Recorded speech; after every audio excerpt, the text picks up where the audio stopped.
White Rose formed in Munich in 1942 and stayed together only 1 year until the deaths of the founding members. 9 years before White Rose formed, Adolf Hitler rose to power as Chancellor of Germany on January 30th, 1933.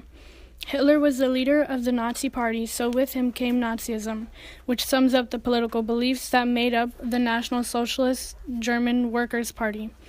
The Nuremberg race laws, passed in 1935 by Hitler, are what started the Holocaust.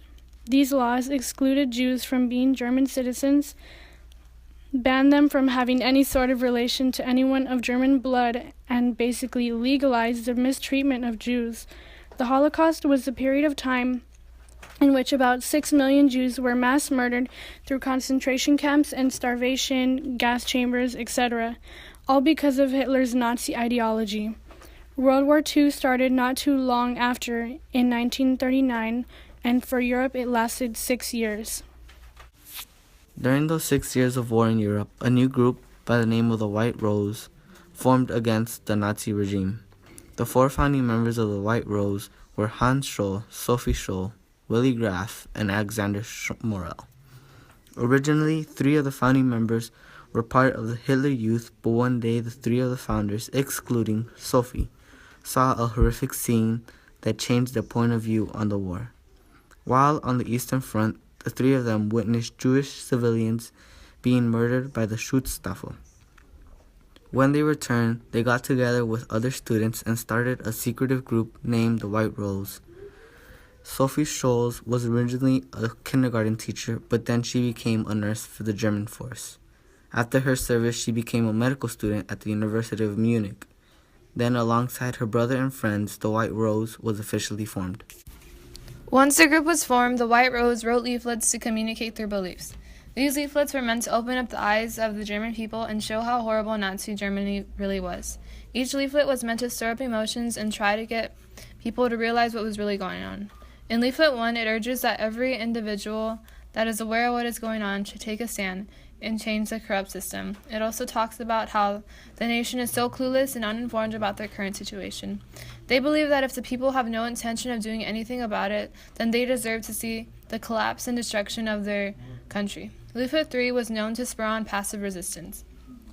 Passive resistance is when you take a nonviolent opposition against an authority. In this case, the White Rose encouraged a movement against Hitler and his dictatorship. In Leaflet 1, they said that it was wrong for a person to have this much authority over God's creations. They believed that National Socialism was wrong and unethical. They urged everyone, even people of the lower class, to rise up and not let the government walk all over them. In Leaflet 6, probably the most popular leaflet because of how far spread it was written by Professor Kurt Huber. He said, "The day of reckoning has come, the reckoning of German youth with the most abominable tyrant our people have ever been forced to endure. In the name of German youth, we demand restitution by Adolf Hitler's state of our personal freedom." On February 3rd, 8th, and 15th in 1943, right before they handed out the 6th leaflet, Hans and 2 other members of the White Rose went on one of their last and most dangerous missions yet.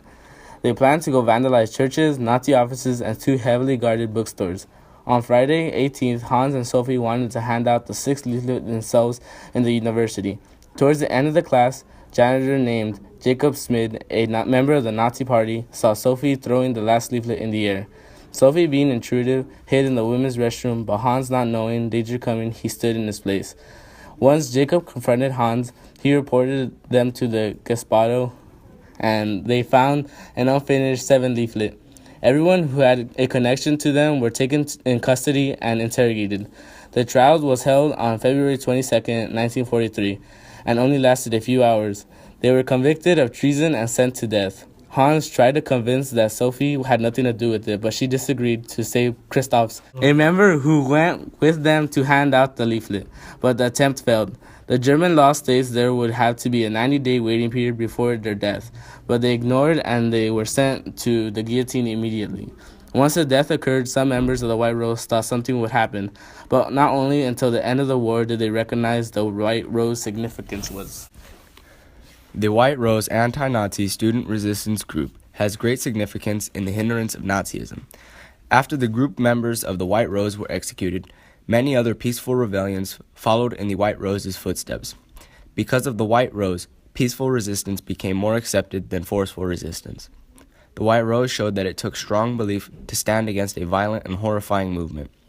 Without the mental strength shown by the White Rose movements wouldn't have had much power, and the war and dictatorship would have never been ridded from a fine country. Everyone would have went with the status quo because they were too scared of the immense power challenging them, and nothing